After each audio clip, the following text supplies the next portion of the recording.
उंबरठ्यावरची सावली. सकाळचे 9 वाजले होते. 70 वर्षांच्या विनायकरावांनी आपल्या खोलीचा दरवाजा हळूच उघडला. सुनबाई स्वयंपाकघरात धावपळ करत होती आणि मुलगा सलील टॅबवर काहीतरी बघत चहा पीत होता.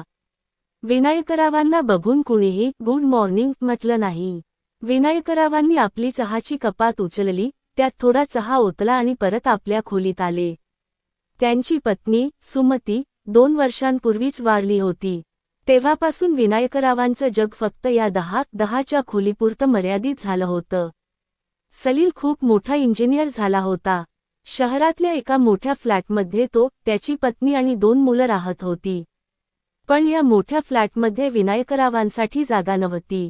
सुनबाईंना विनायकरावांच्या खोकण्याचा आवाज आवडायचा नाही आणि मुलांना आजोबांशी गप्पा मारायला वेळ नव्हता. दुपार झाली. सुनबाईंनी जेवणाचं ताट खोलीत आणून ठेवलं. बाबा, तेवढं बाहेर येऊन जेवण नको. तिथे सोफ्यावर मुलांना खेळायला जागा हवी असते, सुनबाईंनी निर्विकारपणे सांगितलं. विनायकरावांनी मान डोलवली. त्यांना आता या अपमानाची सवय झाली होती. संध्याकाळी सलील आणि सून बाहेर फिरायला चालले होते. विनायकराव बाहेर आले. सलील, मला ना जरा जवळच्या मेडिकलमध्ये जायचं होतं. औषधं संपली आहेत. सलीलने घड्याळाकडे बघितलं. बाबा, खूप उशीर झालाय. उद्या बघू. आता मला थकवा आलाय, तो गाडीच्या चाव्या फिरवत म्हणाला. विनायकराव शांत झाले. त्यांनी पाहिलं की त्यांची मुलं किती आरामात जगत आहेत. फ्लॅट, गाडी, सगळं काही होतं.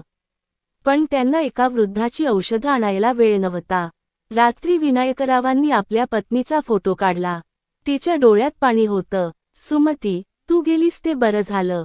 निदान मुलांच्या या निर्दयी वागणुकीला तुला बघायला लागलं नाही, ते पुटपुटले. त्या रात्री विनायकरावांना खूप वेदना होत होती. पण त्यांनी कोणाला हाक मारली नाही. त्यांना माहीत होतं की हाक मारली तरीही खोलीच्या बाहेरच्या जगात त्यांना प्रतिसाद मिळणार नाही. तात्पर्य, आयुष्याच्या शेवटच्या टप्प्यावर जेव्हा मुलांची सर्वात जास्त गरज असते, तेव्हाच त्यांना परक केलं जातं. ही वेदना सर्वात मोठी आहे.